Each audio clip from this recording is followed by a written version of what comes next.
안녕하세요.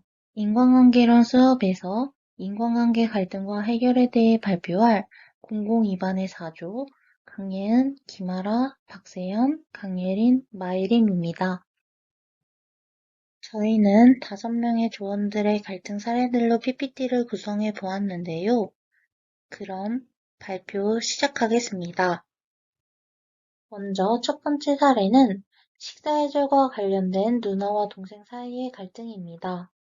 첫 번째 사례를 소개한 조언은 동생의 식사예절이 가족이 아닌 다른 사람과 식사를 했을 때 다른 사람에게 불쾌감을 줄 수 있다고 생각을 했기 때문에 동생이 식사하는 다른 사람을 전혀 배려하지 않고 식사하는 모습을 보고 동생에게 맛있는 반찬이 있으면 너무 혼자 빨리 맛있는 반찬만 먹거나 밥을 다 먹고 나서도 맛있는 반찬을 계속 집어 먹는다면 아직 식사를 마치지 않은 사람에게 불편을 줄 수 있다는 것을 알려주고 싶어 했습니다. 하지만 해당 사례 조언의 의도는 좋았지만 말투가 신경질적으로 나가게 되며 갈등이 시작되었습니다. 그러자 동생은 조언의 한 말의 내용은 귀에 잘 들어오지 않았고 오로지 조언의 말투만 기억을 했는지 갑자기 화를 내버렸고 그렇게 동생은 식사 자리에서 젓가락을 던지고 나가며 갈등이 악화되었습니다. 어머니는 조언에게 왜 밥을 잘 먹고 있는 애한테 그러냐며 조언을 혼냈고 아버지는 조언의 말도 틀린 것은 아니라고 하시며 갈등이 확대되었습니다. 이런 일이 있었던 후 조언은 동생에게 사과의 내용을 담은 편지를 쓰면서 갈등을 해소하게 되었습니다. 그 다음 두 번째 사례는 기분을 표현하는 태도에 관한 문제에서 비롯된 친구 사이의 갈등입니다. 두 번째 사례의 조언은 친구가 안 좋은 일이 있으면 그 일과 자신이 관련이 없음에도 불구하고 자신 앞에서 기분이 안 좋은 티를 내고 자신과 함께 있어도 그 일 때문에 이야기를 안 하며 자신이 화냈다는 티를 내는 등 정도가 심해서 같이 있는 주변 친구들까지 그 친구의 눈치를 보는 일이 잦았다고 합니다.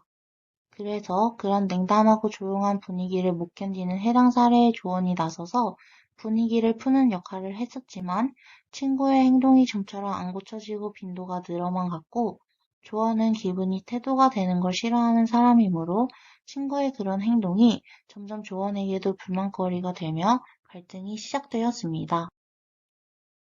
조언은 항상 친구의 그러한 태도를 보고만 있을 수 없어서 어느 날 친구가 또 어떠한 일 때문에 화가 나서 조언과 단둘이 같이 있는데도 아예 말을 안 하고 무표정으로 있길래 다른 때 같았으면 조언이 나서서라도 화제를 전환하며 친구의 기분을 풀어줬겠지만 그 날은 조언도 그 친구의 행동을 따라하며 1시간 정도 걸리는 집을 서로 아무 말도 하지 않고 갔다고 합니다.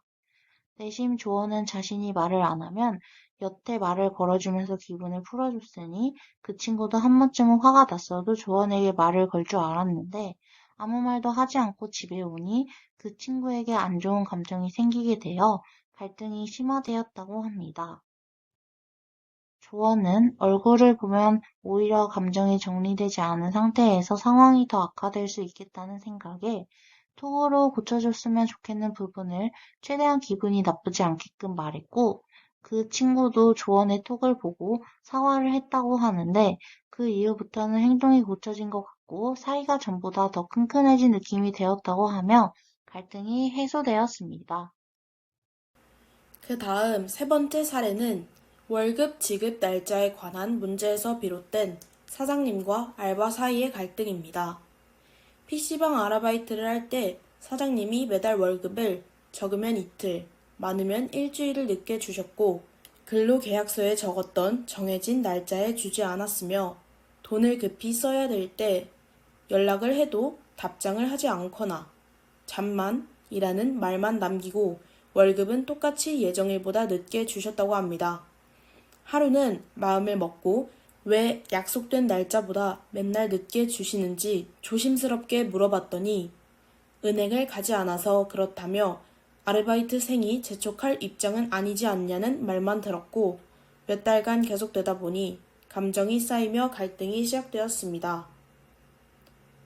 왜 매번 늦게 주시냐고 물어본 뒤부터 원래 야간 아르바이트생의 업무인 튀김기 청소, 흡연실 청소, 하다못해 마감 업무까지 시키고 시도 때도 없이 CCTV로 감시하며 잠깐 시간이 날 때 휴대폰을 하거나 화장실을 가려고 자리 비울 때도 카카오톡으로 하나하나 연락하면서 스트레스를 받게 했고, 시키는 대로 하며 지낸 지 한 달 뒤 월급날에도 하루 뒤에 주셨다고 합니다.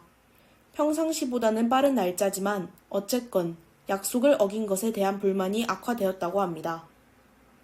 총 10개월간의 아르바이트를 하고 학교 시간과 여러 상황을 이유로 그만두려고 말씀드렸고, 아르바이트 마지막 날 월급은 그만둔 다음 달에 원래 월급일에 넣어준다고 했고, 마지막 월급은 정해진 날에 받을 수 있었다고 합니다.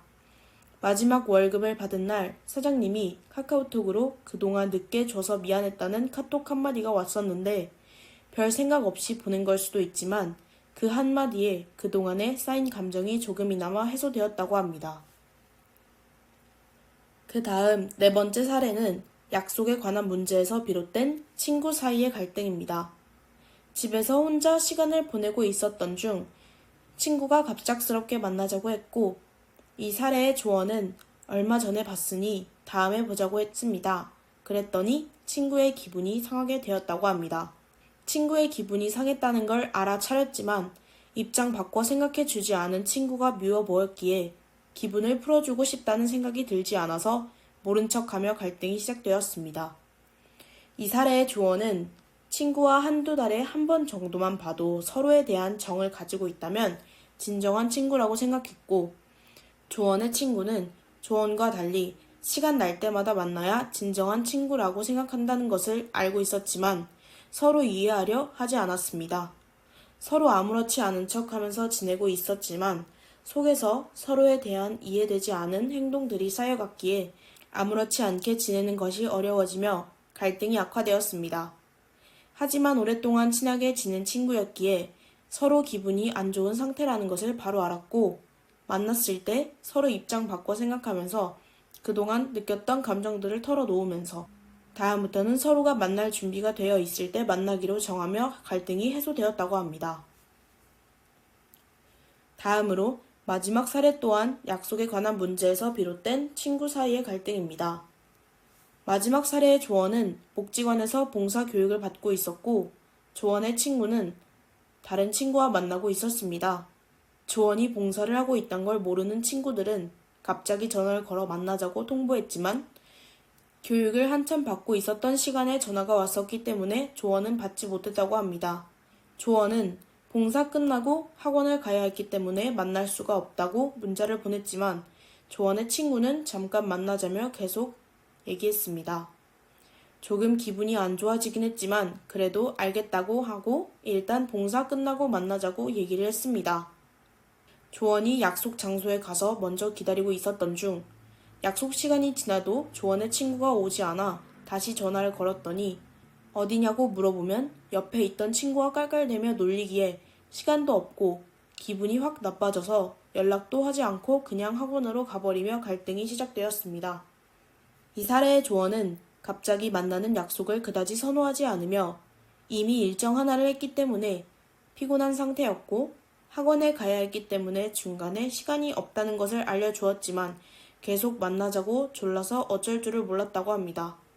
조언은 만나자고 했으면 만날 장소에서 기다리고 있어야 한다고 생각하는데 조언의 친구는 약속 시간이 지나도 오지 않고 전화를 했을 때 자신을 놀렸기 때문에 기분이 안 좋았던 것이 더 악화됐다고 보았습니다.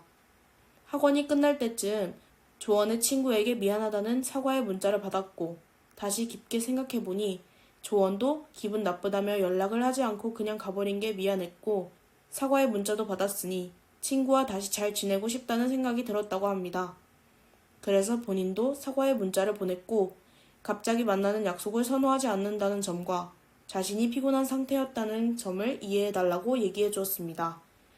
조언의 친구도 조언을 이해해주며 다시 잘 지낼 수 있었다고 합니다. 이상 지금까지 5개의 갈등 사례를 끝으로 인간관계론 발표 마치도록 하겠습니다. 들어주셔서 감사합니다.